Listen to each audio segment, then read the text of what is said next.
Hello everyone, कैसे हैं आप सब। ओए होए होए होए यार, आज हमारे बॉयज ने वहां पे क्या परफॉर्मेंसेस दी हैं। ओए होए होए यार, अखीर में हो गया। नहीं मतलब ठीक है, पाकिस्तान हार गया लेकिन एटलीस्ट फाइट तो की है ना इस दफा पाकिस्तान ने। हम तो यही सोच रहे होते थे हमेशा कि यार कि चलो हार जाओ, लेकिन इज्जत से हारो यार। कोई फाइट करो, कोई इंटेंट शो करो। हमेशा हम लोग कोई फाइट ही नहीं करते थे। वो एक जरा टीम हमारी लग गई है, कोई 200 कोई 210, और ऊपर से फिर वो जी बॉलर्स का तो वैसे पूरा का पूरा ही वो जो होता था ना मोमेंटम, वहां पे टूट जाता था और वो पकड़ा ही नहीं जाता था। मोमेंटम ही नहीं पकड़ा जाता था और वो पाकिस्तान टीम को डिफेंडिंग के सोच भी नहीं आती थी। लेकिन चलो एटलीस्ट इन्होंने इस दफा कोई इंटेंट शो किया है। जीते नहीं है लेकिन बहुत अच्छी फाइट की है पाकिस्तान की टीम ने। अब यहाँ पे हम लोग शुरू से जरा बात करना स्टार्ट करेंगे कि हमारे कुछ ऐसे बॉयज जिनका मेरे ख्याल से डेब्यू भी हो रहा था, जिसके अंदर इरफान खान न्याजी है और बाकी कोई ऐसे भी क्रिकेटर्स हैं जिन्होंने इतनी कोई खास क्रिकेट नहीं खेली हुई, लेकिन हम लोगों ने एज अ यूनिट हमारी टीम ने परफॉर्म किया, जो कि बहुत अच्छा साइन है। इसमें अगर हम लोग शुरू में बात करें तो जी हमारे बॉयज जिन्होंने कभी आज तक मेरे ख्याल से कोई बुरे वाले समय नहीं खेली, क्रिकेट नहीं खेली होगी तो उनको ऑस्ट्रेलिया जाना पड़ रहा था। वहां पे जाके उन्होंने उधर की वो जो पिचेस होती हैं, बाउंसी पिचेस होती हैं, यहाँ पर तो वो अभी घोरों को हराए इन्होंने, टर्निंग ट्रैक्स बना बना के हैं। वो बॉल ही नहीं उठ रही थी, बॉल ही नीचे रह जाती थी।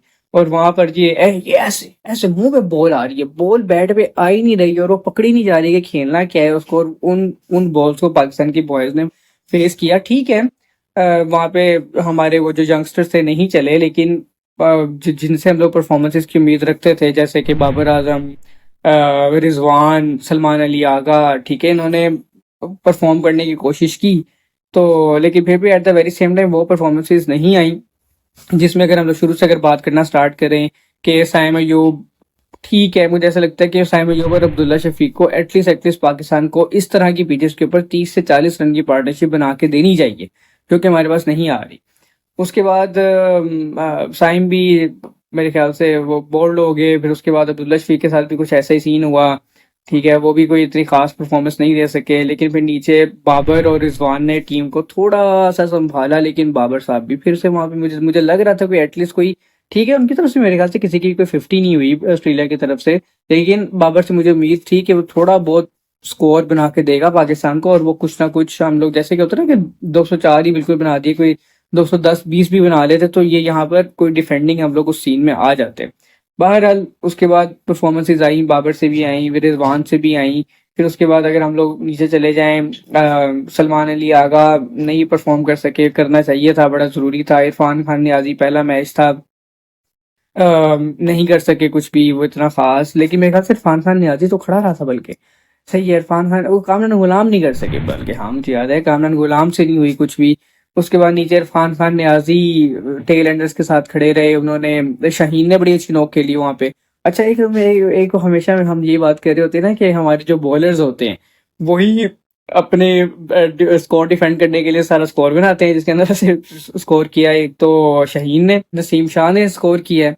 उसके बाद हारिस रऊफ से नहीं हुआ इतना, लेकिन नसीम और शाहीन ने एक बहुत अच्छा कैमियो खेला आके, जिसकी वजह से हमारा स्कोर के 204 तक पहुंचा। नहीं तो हमारा तो मेरे ख्याल से 260 के करीब ही हमारा सफाया हुआ था। फिर सॉरी, 160 के करीब ही हमारा सफाया हुआ था। लेकिन 204 तक जो ये लोग रन को लेके गए, और उसके बाद इन्होंने मतलब एक बहुत अच्छा फाइटिंग टोटल इन्होंने वहां पे खड़ा कर दिया इस तरह की पिच के ऊपर। तो उसके बाद फिर जी हमारी बॉलिंग आती है। अच्छा, मुझे कोई उम्मीद नहीं थी हमारे बॉलर से। मुझे ऐसा लग रहा था कि शाहीन की पेस गिरी हुई है, नसीम का पेट निकला हुआ है, ये लोग नहीं परफॉर्म कर पाएंगे, लेकिन इन्होंने बहुत अच्छा स्टार्ट किया। बस एक चीज मुझे शाहीन से स्टिल एक मसला भी यही हो रहा है कि यार कि शाहीन की पेस नहीं आ रही वापस। शाहीन ने शायद स्विंग निकाले हैं थोड़े से, लेकिन वो जो एक स्विंग निकाला करता था ना 240 के राउंड अबाउट जाके वो स्विंग निकलता था उस बॉय का, वो 235 तक ही मैक्सिमम में जब भी वो बॉलिंग करवाता है मेरा सबसे पहले नजर वो स्पीडोमीटर पे जाती है। वो जो नीचे लिखा हुआ आता है कि इतने माइल्स पर आवर या इतने किलोमीटर पर आवर पे बॉलिंग करवा रहे हैं, तो वो शाहीन की नहीं निकल रही पेस। तो शाहीन के बाद हमारे पास आते हैं नसीम शाह। नसीम शाह की भी ठीक है, अब नसीम शाह के साथ तो कभी भी हमें परफॉर्मेंस का तो मसला है ही नहीं है। नसीम शाह का हमें हमें हमेशा मसला आता है उसकी फिटनेस का उसका जो पेट निकलता जा रहा है। तो नसीम शाह हमेशा बहुत अच्छी, वो बैटिंग में भी हमें परफॉर्म करके देते हैं, वो हमें बॉलिंग में भी परफॉर्म करके देते हैं। वो एज अ टेल एंडर वो जो भी बैट्समैन खड़ा होता है उसके साथ वो अच्छी परफॉर्मेंसेज देते हैं।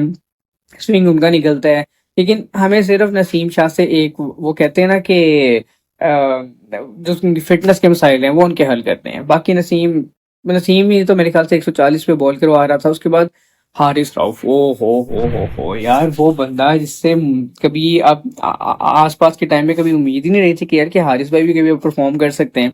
तो हारिस रऊफ ने क्या परफॉर्मेंस दी है।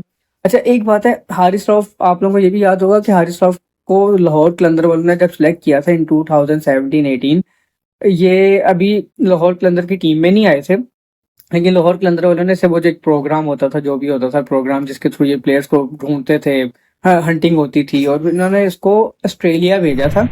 और ये बंदा ऑस्ट्रेलिया में ही ट्रेंड हुआ हुआ बंदा है, तो ये वहां पर परफॉर्मेंसेस दे देता है। वो अलग बात है कि वो जो कोहली ने इसको रख रख के 2 छक्के मारे थे हैं वो इसको एक हिसाब से कह सकते हैं कि इसको अपने ही होम ग्राउंड पे पड़े हुए हैं। इसने वहां से क्रिकेट सीखी है सारी की सारी, जो भी इसने ये पहले टेपिया होता था, इसने जितनी भी हार्ड बॉल की क्रिकेट सीखी है इसने ऑस्ट्रेलिया में जाके सीखी है। और ये मतलब ये आकिब जावेद वगैरह ने इसे भेजा था, और ये बहुत बड़ा रोल है वहां पर कि इन्होंने इसको ऑस्ट्रेलियन पिचेस के लिए तैयार किया हुआ है। हमें बड़ी ज़रूरत है इस तरह के कुछ ऐसे बॉलर्स की जो कि ऑस्ट्रेलिया में जाके परफॉर्म करें। तो हारिस रऊफ को आइडिया है कि मैंने वहाँ पे कैसे परफॉर्म करना है, क्या करना है। तो आई थिंक हारिस रऊफ ने ब्रिलियंट, वो जो जिस तरीके से उसने मिडल ऑर्डर में ऑस्ट्रेलिया के प्लेयर्स को आउट किया है जहां पर हमें जरूरत थी, और वहां पे मुझे ऐसा लग रहा था कि हम लोग तकरीबन मैच जीत चुके हैं। वो अलग बात है कि नीचे आके पैट कमिंस आउट नहीं हुआ इन लोगों से, और उसके बाद उसने वो जो मेरे ख्याल से 32 रन की इनिंग खेली है, वहां पर हमारे बॉलर थोड़े से जरा ढीले पड़ गए थे।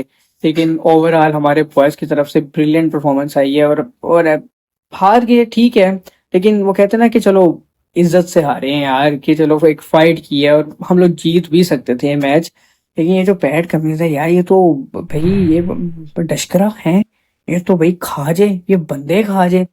और यार वो अपनी उससे नहीं, अपनी लुक्स वगैरह से नहीं, अपने दिमाग से, यार वो दिमागी तौर पे इतना कोई स्ट्रॉन्ग बंदा लगता है, वैसे लग रहा होता है यार कि अभी खा जाएगा, ये छोड़ेगा ही नहीं। उसके मुंह पे 1 सेकंड के लिए वो कहते हैं ना कि वो आती नहीं है, वो चीज ही नहीं आती कि भाई वो कभी हार भी रहा हो ना तो उसको आप लोग एक ही चेहरा देखेंगे उस बंदे का। और उसकी डीप इनसाइड उसकी आंखें देखते हैं ना, तो वो जो कहते हैं ना नोटी नोटी आईज हो रही होती है उस बॉय की, है वो वाला सीन है बॉय का यार। वो अजीब अजीब मखलूक है यार पैट कमिंस, बहुत स्ट्रॉन्ग कैप्टन है यार वो। फिल वक्त मुझे ऐसा लगता है कि जिस तरीके से एक जमाने में हम लोग धोनी को समझा करते थे ना, हमने तो इमरान खान के टाइम की क्रिकेट नहीं देखी, रिकी पॉन्टिंग की हम लोगों ने देखी हुई है। लेकिन जिस तरीके से हम लोग धोनी को एक चालाक कप्तान समझते थे ना, ये PAT Cummins is that person यार। ये तो किसी को किसी भी टाइम किसी भी प्लेयर को मतलब पागलों की तरह खा जाएगा ये बंदा। लेवल यार, वो क्या प्लेयर है।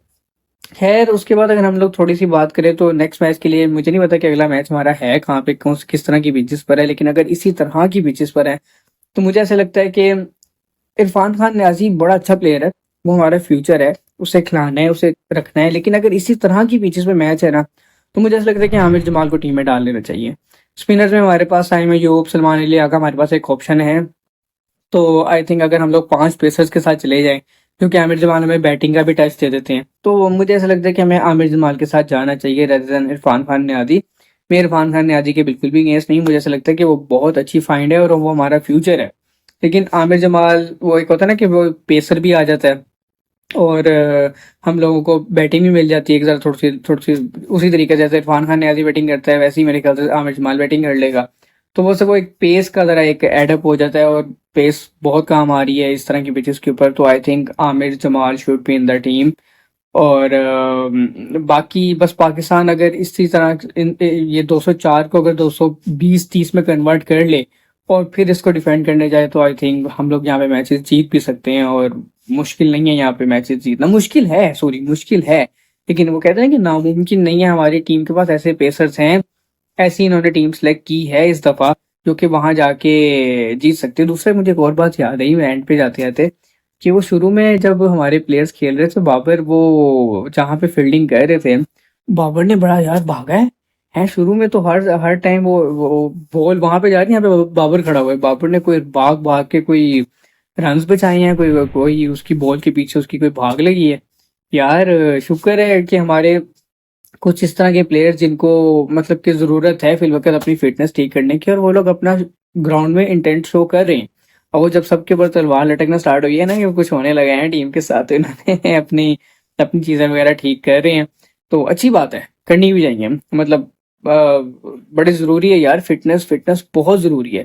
तो वो एक मतलब MS धोनी वाली वो मूवी तो देखी होगी, उसमें वो बड़े बड़े प्लेयर्स को जिसके अंदर वीरेंद्र सहवाग होता है, इस तरह से और भी 2-3 प्लेयर्स होते हैं, उसको वो कहता है कि बिठा दो अभी इन्हें, हमें नहीं ज़रूरत, हमें वो एक अच्छा बैट्समैन एक अच्छे रन्स करके दे सकता है, एक अच्छा बॉलर हमें अच्छी विकेट्स लेके दे सकता है, ठीक है, लेकिन जो एक अच्छा फील्डर है वो रन्स बचा के वो प्रेशर डालता है अगली टीम पे। तो ये धोनी का उस मूवी में उसका ये कहना था, और वो वहां से यही सीखा है कि फिटनेस बहुत ज़रूरी है प्लेयर्स की।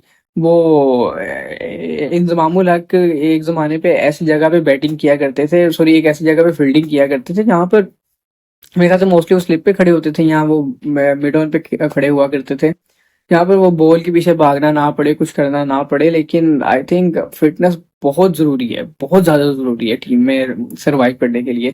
हमारे बहुत बड़े बड़े ऐसे फील्डर्स हैं जो कि जिस तरह से कैरन पोलार्ड हैं, उनकी फिटनेस के बहुत शदीद किस्म के मसाइल हैं। वो अपना पर्सनल ट्रेनर साथ रखते हैं जब भी वो कहीं जाते हैं, और लेकिन वो कैसी फील्डिंग करते हैं ये आप सब लोगों को पता है। वो सिर्फ अपनी अपनी फील्डिंग की वजह से टीम में, अगर वो कैरन पोलार्ड अगर ऐसी फिटनेस की वजह से फील्डिंग ना कर पा रहे होते तो आई थिंक वो कब से टीम से बाहर हो गए होते। और वो ऐसी जगह पे खड़े होते हैं जहाँ पर वो उनका एक हाथ ही इतने बड़े बड़े, मैं कहता हूँ यार कि हमारे ऐसे ये जो 4-5 हाथ मिले ना तब जाके कैरन पोलार्ड का एक हाथ बनता है, वो कालों का एक हाथ बनता है। तो वो ऐसी जगह पे खड़े होकर फील्डिंग कर रहे होते हैं जहाँ पर कैचेस आराम से वो लोग पकड़ लेते हैं, लेकिन वो बहुत अच्छी फील्डिंग करते हैं, कैरन पोलार्ड वगैरह, एंड्रे रसल वगैरह। हमें इसी तरीके से अगर हमारे प्लेयर्स का कोई फिटनेस के मसाइल हैं तो उन्हें अपनी फील्डिंग अच्छी कर लें, फिर हम लोग उनकी फिटनेस पर कोई बात ही नहीं करेंगे, या कोई मसला ही नहीं इनकी फिटनेस का। तो आई थिंक जो अब पाकिस्तान टीम वो जो एक यूनिटी शो कर रही है, भाग रही है बॉल्स के पीछे, रन बचाने के पीछे, और परफॉर्मेंसेस दे रही है, बेशक हारे हैं हमें कोई मसला नहीं, इस तरह की हार से हमें कोई मसला नहीं है। इन्होंने फाइट की है और बड़ी अच्छी फाइट की है। तो वो अलहदा बात है कि एंड पे हम लोग उसको अच्छा टच नहीं दे सके, वो पैट कमिंस नहीं हमसे आउट हो सका। तो वहां पर अगर हम लोग उसको भी आउट कर देते तो हमारा मैच कब खत्म हो गया होता, हम लोग बड़ा अच्छा खेल गए होते। तो ऐसे कोई इशू वाली बात नहीं है, और अगर ऐसी परफॉर्मेंसेस देनी है तो इसी तरीके से हम लोग को इंटेंट शो करना पड़ेगा। तो होप सो हम लोग अगले मैच में कोई इसी चीज़ को कवर अप कर पाएँ, और कोई अच्छा रन्स करें, और टीम पाकिस्तान जीते। आप लोगों को क्या लगता है कि पाकिस्तान से आज कहाँ पे गलती हुई, और रिजवान की कैप्टनसी कैसी है, ठीक है, इस ये भी आप लोगों ने कमेंट्स में बताना है। मिलते हैं आपसे अगली वीडियो में। वीडियो पसंद आए तो लाइक करें, शेयर करें दोस्तों के साथ, चैनल को सब्सक्राइब करें। मिलते हैं आपसे अगली वीडियो में, तब तक के लिए अल्लाह हाफिज़।